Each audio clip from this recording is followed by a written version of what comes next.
If you are feeling lonely, no, you are not alone. I have felt lonely many times throughout my life, and even recently struggled with feelings of loneliness. And the thing is, when you are feeling lonely, there will be things that come along and magnify that feeling. I have a friend and she went through a broken engagement, and she tells this powerful story about being at an event, and there's a lot of couples and just the environment. She just felt very lonely, although she was at a full-blown event. So she decides to leave this event early. She gets in her car, she's sad, she's driving home, and guess what? Her car breaks down. She was already feeling lonely, but her car breaking down really magnified that feeling. Like, she felt totally alone. She had that feeling like, wow, if I was with someone, if I had my fiance with me, or if I was married, I wouldn't be sitting here alone, completely helpless. And when she shares that story, I just so feel for her, because I have felt exactly like that so many times, feeling like, oh, if I had a partner, my life would just be so much better, or this situation would have never happened if this wasn't my life. And to be totally transparent, this very much recently happened to me just a week ago. I was spending the weekend alone, and I was actually excited and looking forward to doing some self-care things. I wanted to do some meal prepping to prepare me for the week of work and everything that I had in store. I was just trying to catch up on rest and enjoy my weekend. So my Saturday was fully restful. Great. Now, when Sunday came along, I woke up in extreme pain. I literally had so much pain, but I continued to go about my weekend and try to do the things that I had planned and set out to do. And I was just driving to Trader Joe's. I'm just telling this story honestly. And in the car, I'm driving and I felt that pain again, and it was so sharp. I was sitting at a light and there was a hospital there, a hospital I never saw before, and something in me just told me to turn into the hospital. And let me tell you, when I got in, my phone fully died. Not low battery, it fully died. And what's crazy is my phone died after they already got me into a bed, connected my IV, so I wasn't able to just walk out to my car and get my charger. And also, I didn't know I was going to be in there for 10 hours. I was thinking maybe they would just give me a urine test or just take a sample of my blood and see that I'm good.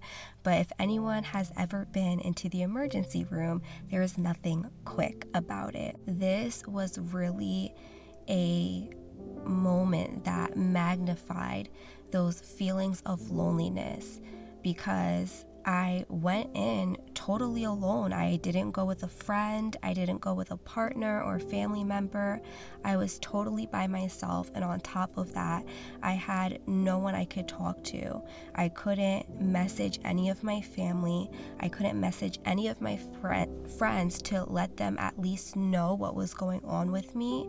I was just there in the hospital by myself, and it was lonely. After a couple hours, I did ask to use the hospital phone to let my family know where I was and what was going on with me, but I was still by myself. It was just very isolating, because not only did I not have communication with people that I loved, I couldn't even distract myself from my situation, right? Like, I wasn't able to do a crossword puzzle on my phone, or no social media, or watching a YouTube video to pass the time. It was literally just me and God, and I knew God was with me. I prayed the whole time.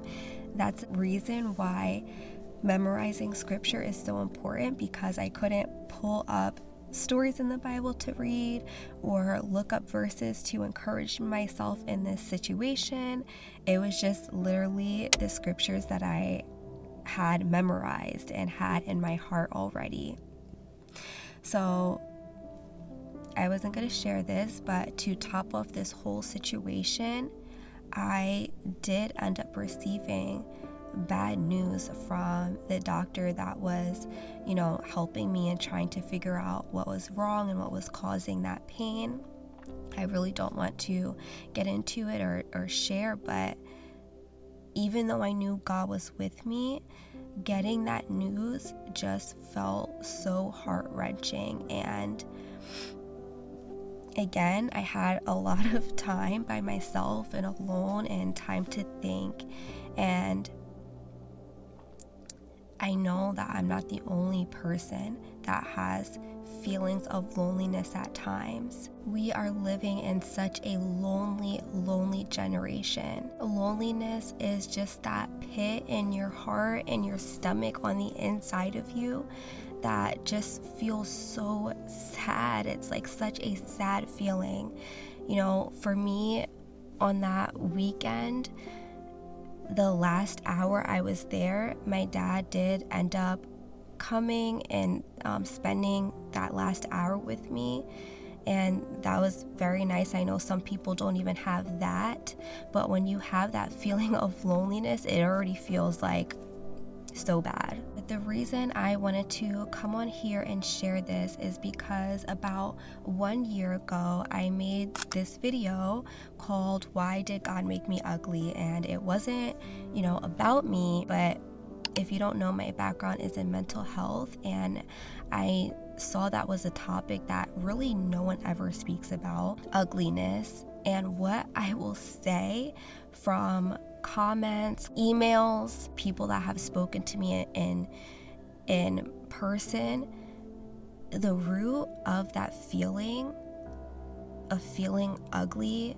feeling like you don't belong, feeling like people don't really care about you because of the way you look and all of that, the root just really seemed to be loneliness. But I'm going to tell you, I'm going to be completely honest. If you are feeling ugly because you don't think you're good looking enough, if you are feeling lonely because you are just single, totally single, if you are feeling lonely because people never listen to you, they never care to hear your opinion. When you're talking, people are talking over you. Maybe the people that were supposed to love and care about you the most, like your parents or your family, have just totally shown you that you are not valuable.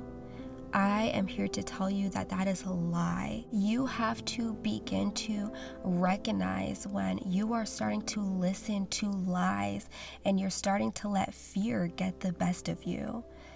Someone recently gifted me this book called Seasons of Waiting by Barb Hill, and I want to read a portion of it.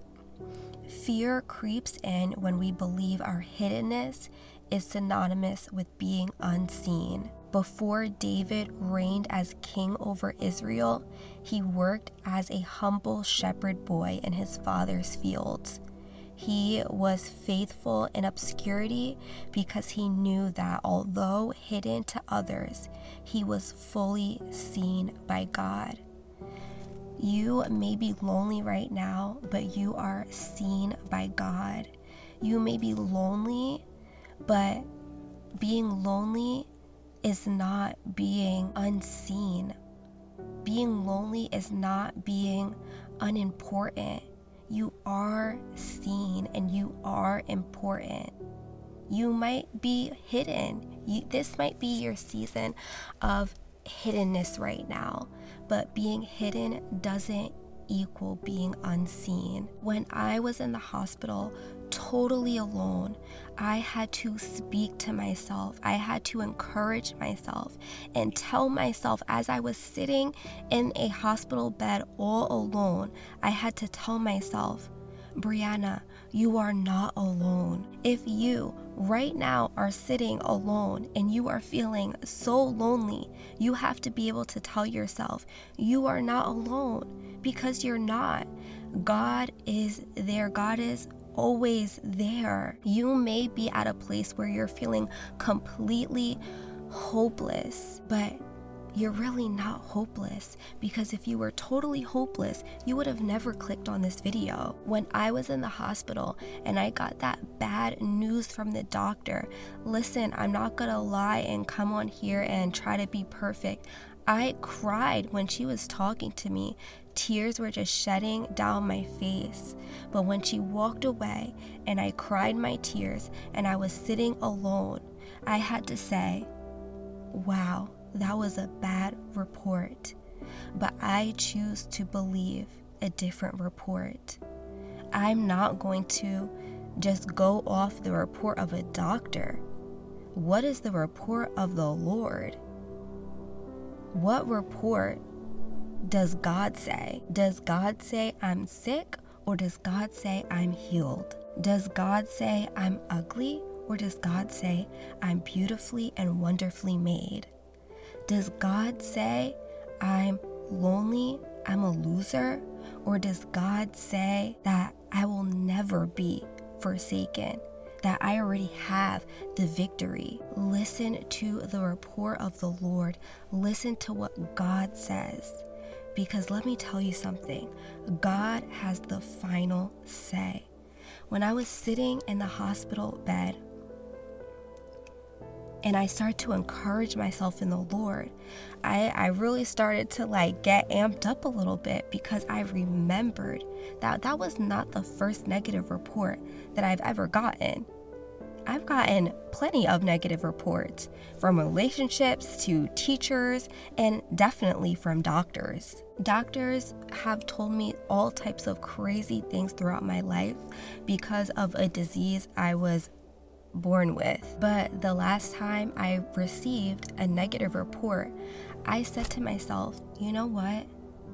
God has the final say. You may say that about me, but God has the final say.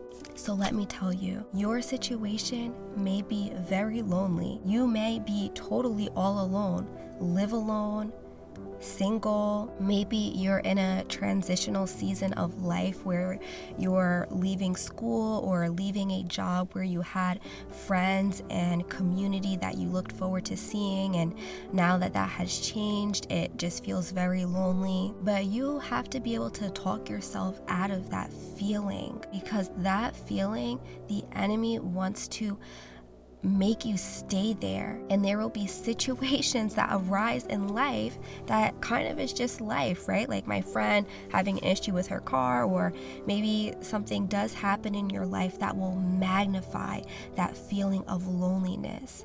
But you need to magnify God and remind yourself in your situation who God is. I love that little quote that says, don't tell God about your situation, tell your situation about your God.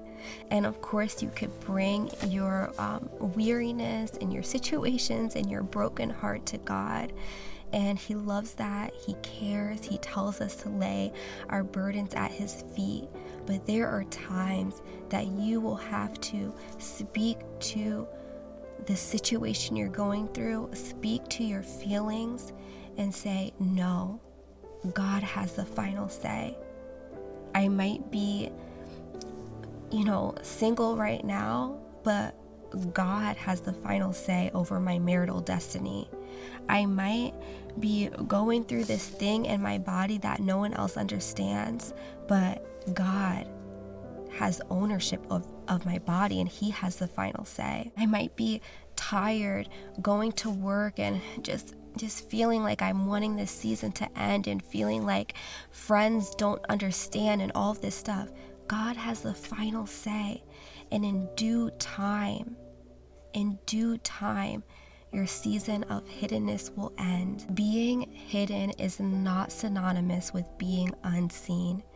You are fully seen by the God who has made you, and by the God who holds your tomorrow. And my prayer for you is to be able to stand up to that bully of loneliness and say, no, you will not control my emotions, and you will not control my mind. You do not have control over me. I am seen, and in due season, in due time, My season of hiddenness will be over. Seasons change. There is a time and season for everything under the sun. Seasons do change. Seasons do change. Love you. Bye for now.